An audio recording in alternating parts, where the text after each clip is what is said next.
Hello, everyone. I hope everyone's doing well. Just a quick intro to this video. I took some feedback from some of the comments in some of my other videos that people want to see another person and to have like a discussion-based video instead of me just talking to the computer this entire time.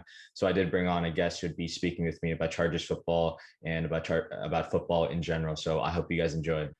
Hello, everyone, and welcome back to another episode of Chargers Analytics with Arjun. I got a very special episode here today. We were joined by a very special guest. For those who don't know, this is Stage Seth. He is the account owner of MFB Analytics on Twitter. So make sure to go check him out at MFB Analytics on Twitter. That account pretty much represents the Michigan Football Analytics Society, a club that we have here at the University of Michigan. They've just been a great friend and mentor to me while I've embarked on my journey to learning how to code and putting out graphs for you guys. He's been the guy that's kind of been helping me when I've had any issues. So big thank you to Thage for that and for joining us today. And we got a very special episode. Thage is going to be bringing a new perspective to look at the Chargers, to look at Joe Lombardi, and to look at coverages to continue on from our topic from the last episode. And so Thage, thank you so much for being here, and let's just jump straight into it. So Thage, you want to introduce yourself? Why don't you say a little bit about, your favorite team, your favorite player, and ultimately like what interested you the most about Brandon Staley? Yeah, first off, I just want to say I really appreciate you having me on here. The work that you've been doing on the Guilty as Charged YouTube channel has been really cool. I've watched every video so far and have been really impressed with all the work you guys do. So yeah, thanks again for having me. So just to start off a little bit about me, my favorite team is the Detroit Lions. I grew up a huge Stafford fan, and so I was hoping that Staley would stay in LA with him this year to help the Rams win a Super Bowl, but the Chargers made a great hire. As I watched the Rams defense last year, it was really surprising at the end of the 2019 season when they fired Wade Phillips. And I just thought that was interesting because their defense was an above average defense and they just traded for Jalen Ramsey and stuff like that. But the firing really made sense once you started to hear the backstory about how McVay had his eye on Brandon Staley and how McVay was talking about how it was talking to like the same version of himself when he was talking to Staley. They both understand that the pass game is what drives the NFL today. And so as a lot of defensive coordinators come into games with game plans where they want to stop the run, Staley took a whole new perspective, which was kind of passed down from Vic Fangio in Chicago, where he really wanted to stop the pass and wanted to make 2-on-1s in the pass game, as you've talked about, Arjun. So I just thought that was a really, really cool way to attack the way that these passing offenses like the Chiefs and the Packers have been tearing up the NFL. And he was able to slow down a lot of good offenses last year, which was super impressive. Yeah, I mean that's great stuff. And I know so right after Anthony Lynn got fired the Monday after that Week 17 Chiefs game, I put out an article on our Michigan Football Analytics Society website. Go check it out. It's linked to the MFB Analytics Twitter page. But I put out an article listing 3 head coaching candidates that I thought would fit best. And it was Dable, Arthur Smith, and Robert Saleh in that order. And I knew Brandon Staley was a candidate just because I knew the Rams had the best defense in the league, but I was worried about that scheme change, 4-3 to 3-4. I know Robert Saleh pretty much ran a more aggressive version of Gus Bradley's cover 3 scheme because they were in Seattle and Jacksonville together. But once we hired Staley, that I think it was the Bucs Saints weekend, if I'm not mistaken, I started reading and researching more about it. And I'm like, wow, this guy's like a genius, right? And so loved the hire, loved what he did with the Rams, and the fact that he gets to just stay in LA and pretty much has a similar, maybe less talented defense in terms of like top heaviness with the Chargers, but a little more depth all around in terms of, especially with the linebacking group. I think it should be very fun to watch. So we're going to go into our first topic with Edge today, which is focusing on coverages. I brought up the idea of what the Rams ran last year in terms of personnel and in terms of coverages and how efficient they were. But that's only a very small sample size because we're only looking at one team. So Dave is going to talk a little bit about coverages as a whole and what coverages are the most successful. Because this past year, towards the end of 2020, he actually took part in a competition called the Big Data Bowl, which is sponsored by the NFL. And the Big Data Bowl gave all these participants who entered NFL tracking data, which allowed them to compile a whole bunch of graphs and data visuals. So they just want to share your screen and we can walk through your entry. Yep. Yeah. So the Big Data Bowl essentially gave us coverage data. And so it was tracking data where they take a snapshot of the field every 10th of a second and they put it into a giant spreadsheet and they give it to us. So every player is moving around the field every 10th of a second. And so then they also provided us with this company called True Media created coverages for just week one of the NFL season, much like how PFF did it, where they just tried to classify it by watching the games. And so then based off that, I was able to create a random forest classification system using machine learning that was able to use these 20 factors listed here to try to classify coverages, everywhere from cover zero man to prevent zone and stuff like that. And so, yeah, we can really take a look at which factors, have the strongest influence. So like where the ball is has a strong influence, number of pass rushers, defenders in the box, and then how each player in coverage is moving as the play goes on and stuff like that. So we can take a look at they've just provided us with 2018 tracking data. So we can take a look at the 2018 tracking data. So cover three was the most common coverage last year, or sorry, in 2018, and we've seen a lot of it, and it was pretty successful. As we've started to transition more from 2018 to 2020, passing offenses have gotten better. Total points has gone up and stuff like that because of the increase in passing game. So the aggressive cover three system is starting to falter a little bit. We've seen it in Seattle, and then we saw it with the Chargers last year. So starting to play more too high, I think will start to become the norm. And so then we can look at the expected points added ridge for each coverage. So if you think about cover zero man, there's really two memorable moments that I have associated with cover zero man. It's the Bill Belichick running cover zero man with his historically great 2019 Patriots defense, where they're suffocating everyone, and then it's also the Jets playing cover zero man against the Raiders, with 20 seconds to go in the fourth quarter of their game this past year, where they ended up letting up a really big touchdown because they were overly aggressive. So that's real quick, I want to point out, like, I'm sure every Chargers fan was like extremely mad at that situation because like we were all ready to go on Twitter and clown the Raiders for like giving the Jets their first win. And then, I don't know what Greg Williams was calling or if that was a call from upstairs to, tank for Trevor. In the end, it didn't work. But I mean, that was tough to watch. All right. Sorry. You can continue now. No, yeah, no, that was really funny. It was a hilarious day on Twitter that day to just see that play and everything. It was so funny. So yeah, so we look at cover zero man here at the bottom and their expected points added ridge. So if you're a defense, you want negative expected points added because that means you're moving the offense, back across the field.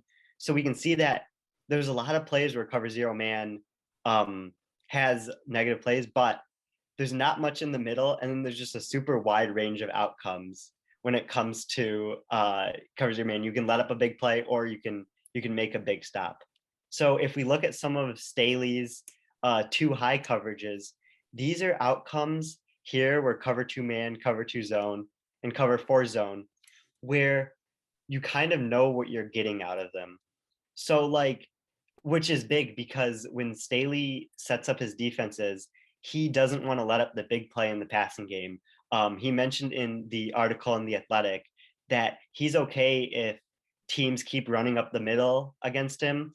Because, I mean, at most, what are you going to get? Like a 6-7 yard gain on a really good rush. A really good pass could go for 20-30 yards. And that's really where the defense starts to falter and starts to let up points and stuff like that. So we can see that it's just a very consistent type of coverage to play cover four zone, cover two zone, and cover two man and stuff like that. And so then if we look at what he played last year, it's a ton of cover 4, it's a ton of cover 6. Compare it to the Chargers, who didn't use that at all and were just playing cover 3. So it's a really cool way to look at football, and just really really interesting. Yeah, and I mean, you brought up a lot of great points there. I want some of the viewers to understand you're using tracking data, right? Like the stuff that Ryan's doing on his website is amazing, right? Like public defensive data isn't like out there for free, right? A lot of times you have to pay for it. It's not even out there most of the time, right? But he's doing a lot of great work. But a lot of the stuff he's doing at PFF, they're looking at film and they have to try to predict, or they have to try to like classify it based on film, but you use tracking data for your stuff. So can you explain where you think tracking data is going to go in the future and why you think it could be a new way of assessing film and things of that nature? Mhm. Yeah, so tracking data is definitely the future of how we're going to analyze football, and especially in the analytics community, just because it can do a lot of what film watchers have, gripes with the analytics community about, like not actually watching the games and stuff like that. But it can basically do that in these machine learning algorithms that are picking up certain stuff about the game. So if we go back to the 2019 Big Data Bowl, which was essentially they gave a snapshot of when the quarterback was handing the ball off to the running back. So it's a running play. And it showed how the offensive line was blocking the defensive line with tracking data. And it had the participants predict how many rushing yards an average running back would get on that play. And so that's a great way to evaluate running backs now, is we can see if an average running back is getting 4 yards on this carry, where there's a little bit of a hole, but there's the linebacker creeping in, let's say. You can see that on the tracking data. Derrick Henry can get 5 yards on that rush because he gets 1 yard over expected per rush. So that's a way you can evaluate running backs. And then this last year's Big Data Bowl was a great way to evaluate cornerbacks, which a lot of people put together very cool like cornerback evaluations and stuff like that. And so we know that the Rams have used tracking data to evaluate the football speed of wide receivers in their draft process. They have essentially thrown out 40-yard dash times and are just using the college tracking data, like from the Senior Bowl and stuff like that, to evaluate how fast these players are. So when they drafted Van Jefferson last year, they saw that he was really fast on special teams at the Senior Bowl. So they knew that on the field he was going to be really fast. So I would assume that Staley is bringing over some of those principles to the Chargers when it comes to evaluating players and stuff like that. Yeah, I mean, I definitely hope so. I know one of our beat writers asked Tom Telesco at like his post-draft press conference asking about, or pre-draft, where he was asking about like, do you value tracking data? And I think Tom Telesco said he has all the data, but he knows it's early in the process and there could be a lot of like kinks inside the data. So I think it might be like another year or two, but I mean, I'm glad that Telesco is actually, receiving the data and maybe even considering it. All right, so now we're going to move on from defense. We're actually going to go to offense, and we're going to go to another topic you're familiar with. Our new offensive coordinator was your guys' old offensive coordinator, Joe Lombardi. So without any bias, just give your impressions of Lombardi, especially since you guys had him in that legendary 2014 season when he had like one of the league's best defenses and a really like solid, skill position group for Stafford, but just didn't produce as well as you should have on offense. Mm-hmm. Yeah. So Joe Lombardi, if you ask people around Detroit, they're a little hesitant to talk about him just because it felt like what he was doing on offense kind of held them back from their true potential. With Calvin Johnson and Golden Tate on the same offense, it just felt like a lot when you were watching the Lions those 2 years that he was trying to use screens as an extension of the running game, which I don't have a particular problem with overall, but it just wasn't working out, and he was very adamant on it. So you can see as like the early down pass frequency from 2014 2015, he ranked really high in the league. And then when he was fired, he ended up going to the Saints, who ranked very high in that time also. But a lot of that was just because of the screens that I mentioned before and stuff like that. But I definitely do think that Joe Lombardi learning under Sean Payton is going to be very valuable for Justin Herbert's development, because Sean Payton has done, wonders with quarterbacks, and then especially someone like Drew Brees, who was very smart quarterback when he played, will also help Joe Lombardi with Justin Herbert's development also. Yeah, no, I'm glad to hear that. And I know initially when the Lombardi signing was announced on Twitter, there wasn't that much of a positive reaction from Chargers fans, especially since all the Detroit fans says, "Oh, great, here's Justin Herbert's career, or the rookie window is going to be wasted." Um, and I talked about it on Twitter. I think the Lions ranked third in 2014 in screen rate and first in 2015. I'm not saying that's a bad thing, just because screens can be effective, and like our offensive line now is a little more athletic, and we got Rashawn Slater to get out in space. He had like one of the highest RAS scores from this year's class, and Rashawn Slater even said in his press conference that the playbook is meant for the offensive lineman to move and to get up to the second level. So I wouldn't be too worried about too many screens, but obviously Justin Herbert and Drew Brees are two completely different quarterbacks. Brees is a more accurate quarterback, but they're still both very smart quarterbacks. And I think getting a really smart guy in Joe Lombardi, who's been a quarterbacks coach for years, should help. And, I talked about this in my first episode. I want the early down pass frequency to go up. Do you see that as a possibility, given that Staley was a former college quarterback and, Lombardi has been a quarterbacks coach for almost like 15 years now? Mm-hmm. Yeah, so I've read a lot about Staley, and the really interesting thing about him was, despite coaching on the defensive side of the ball for the last couple of years, he calls himself an offensive coach, and you can see that, like we mentioned earlier, like he understands it's a passing league now, which is why he played his defense as is. So I definitely think he will, yeah, he'll try to increase Herbert's early down pass frequency. Then you look at the background of Anthony Lynn. He was a running backs coach, back in Dallas and stuff like that. That's where he got his start, and so that could be why he wanted to run the ball a lot last year. Um, and so that could have been his influence. And so yeah, so now I do think there'll be a big jump, especially since Sean Payton has always prioritized passing the ball and stuff like that. Yeah, for sure. And last question about Joe Lombardi. I know everyone's first candidate, this head coaching hire, was Brian Dable, but Dable has undergone like a progression where he was a really bad offensive coordinator. He was in New England. He went to Alabama. He did all right in his 1 year at Bama. Didn't have the best first 2 years in Buffalo, but that's, you could maybe attribute that to Josh Allen being super inaccurate, right? And then he has this massive jump, and now Dable is like the hottest head coaching hire for 2022. Do you see Joe Lombardi potentially having that Dable type resurgence where failed in his first stint, but now he's in a different place? Really good supporting cast, a really good quarterback, and he can make that jump to like elite offensive coordinator. Yeah, for sure. You totally read my mind with Dable. I was going to mention how he progressed as offensive coordinator, and like there's other examples of offensive coordinators progressing too. Like if you look at like Eric Bieniemy, for example, when he was at Colorado, those offenses weren't particularly good. But now that he's with Kansas City, he's leading almost the best offense every year. And, like, you can say how much of an influence Andy Reid has on it, which to some extent. But Bieniemy is still the one that is running the offensive meetings every day and stuff like that.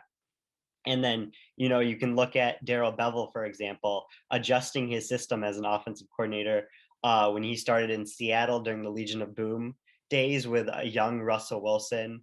Think about like the bootleg action that they were running over there. How much quicker Russell Wilson was. Then he comes to Detroit. He gets a pocket passer in Stafford, and he ends up, when he had Galladay and Marvin Jones and Hockenson all on the field together in 2019, and then the 5 games Galladay was healthy in 2020. That offense was really moving the ball. Like, he schemed up a great offense.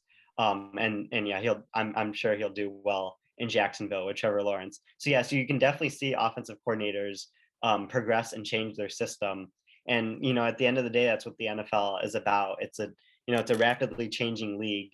So I do think Lombardi will do better in the second stint that he did in the first stint.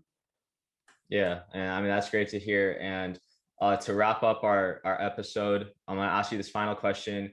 I know Chargers fans were, on that trade up for Penei Sewell trade. I was kind of there, even though I'm against trading up, just because the value isn't there, especially for a non QB. But I thought he's that much of a generational talent to where maybe 2 second rounders could be worth it from 13 to 7. If you take out everything else, I know there's reports the Lions were willing to trade up to 4 to get Penei Sewell. If you take everything out, how would how do you feel about that Penei Sewell pick to the Lions? Yeah, I felt great about it. Other than Kyle Pitts, just to have like 2 top 10 tight ends, which I thought would have been really cool in the same offense. He was really high up there for me on like my own personal big board. I was just happy that the draft fell perfectly for the Chargers. I thought, the Panthers would take a left tackle or Slater, because they have trouble at left tackle right now and they didn't. And then, he fell perfectly into the Chargers lap. So I was really happy about that. I'm really happy about both of the picks. And again, as we talk about passing league, like, Rashawn Slater is as good of a pass blocker in college as you're gonna get. You can go back and watch that game against Chase Young, who we saw translate really well to the NFL this past year and how well of a job he did against him. And then we get to see that week 1 rematch against Washington, which will be a lot of fun. Yeah. So yeah, so I think Rashawn Slater is going to step in right away and be a great pass blocker and help out Herbert a lot there too. Yeah, that sounds great. So, guys, that's gonna wrap up the episode. Don't forget to check out Deja's Twitter account at MFB Analytics on Twitter. Recently, he's actually put out his own rushing yards over expected model. It doesn't use tracking data, but I mean, he has data going all the way back to like 1999. So that's like the LT days, right? So you can see how well LT matched up against with other running backs. Spoiler alert, it isn't great. But I mean, we all know LT, he's the GOAT, right? Best running back of all time. But make sure to go check out his Twitter. He has a bunch of other graphs that, if you thought my graphs are okay, like his graphs are on another tier. And I'm trying to get to that level eventually. But make sure to check him out. And thank you again for coming on.